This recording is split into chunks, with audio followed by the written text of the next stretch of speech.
We back again with more live editing. Let's get into it. So if you're looking at the image on this screen, I can admit this one is a little hard to look at.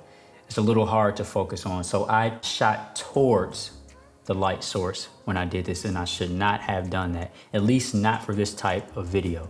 If I was going for something where I was trying to make it highly cinematic, then cool, I can shoot towards that light source and it works, right? It fits within the scope of the video. But for this one, this is more of a teaching, instructional video. And so I would want it to be much more clearer than this. So in this image, we can see that the subject is dark and our eyes naturally go towards the light, right? If I look at this image, I'm looking at it, but my eyes still want to go back towards the light, which is on the right side of the screen here. So the thing about this is we can make this a lot better, but we won't be able to make it perfect.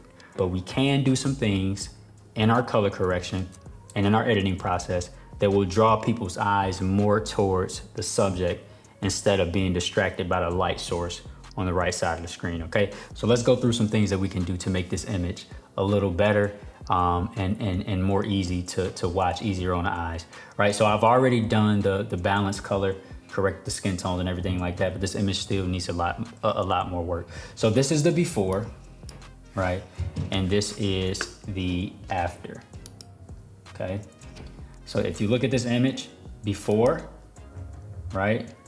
Subject is dark, eyes go towards the light source. After it's like we can focus more on that subject. We can pay more attention to it. Again, it's not perfect, but we made this image a little bit better with some of these effects here. So we're gonna go through and look at these effects to see what we did. So the first one, what I did on this one is I brought up the exposure on the mid-tones about, I increased it by 15. So we could go up higher, but we see how far that will wash out the image. And so this is it at 15. This is it without any increase at all. We don't want that image to be dark like that, especially when it's something that's instructional, right? The person is teaching their audience something. And so we want the subject to stand out as much as possible here. So we brought that up about 15. We brought the highlights down 5, because look, this is the highlights. It's that right side of the screen that our eyes naturally go to.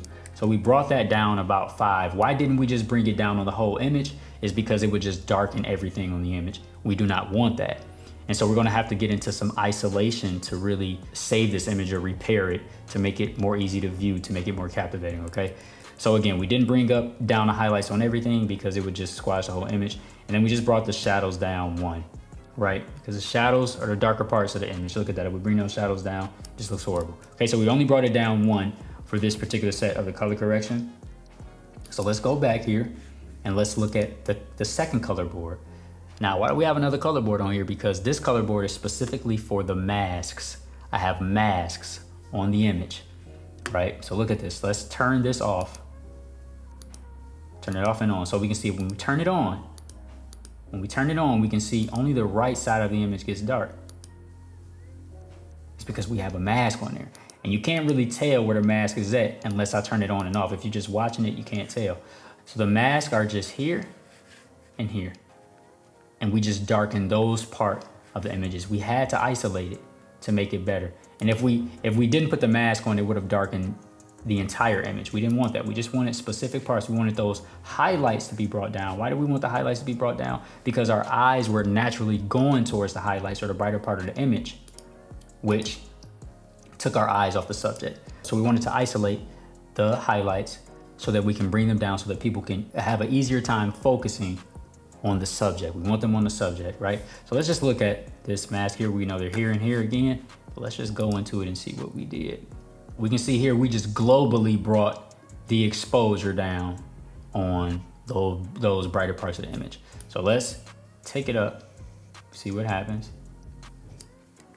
Let's take it down. We don't want to take it down too much because we don't want it to be abrupt. We don't want it to look like an effect was done. We just want it to look like this is how the camera shot it, and it's a beautiful image, right? And so I felt like 20, bringing it down 20 was like the sweet spot where people can still watch it and not say, hey, there's something visibly different here. Again, we want it to be cohesive. We want it to be an easy watch, a smooth watch, nothing jarring, nothing distracting, right? Also had another mask on, and this is the one at the top. But we can see we took that mask off because it just did too much. It did too much. I didn't like the effect there. It looked too obvious. And again, that would be distracting for the viewer. So we took that mask off. And so the only one that's affecting it is the one on the right side of the screen that we see here. So let's look at it again. This is with the effects, this is without. Again, you can't make the image perfect. What you shoot is what you shoot.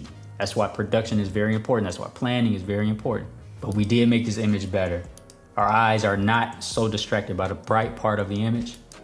And now we can focus more on the subject. Another thing I would have done is I would have centered the subject a little bit more and not left so much lead room on the right side of the image.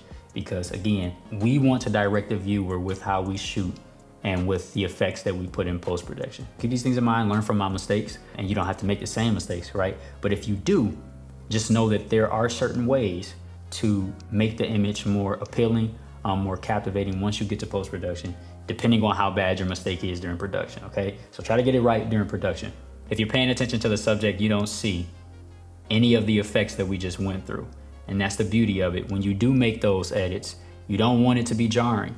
You don't want people to say, oh, I see a visible line here. That's why we didn't decrease the shadows on the isolated portions of the mask more than 20, because it starts to become too obvious that work was done there.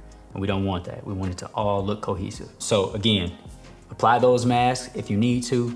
Make sure that the subject is in focus and have fun creating. See you on the next live edit. It's a good day, it's a good shot media.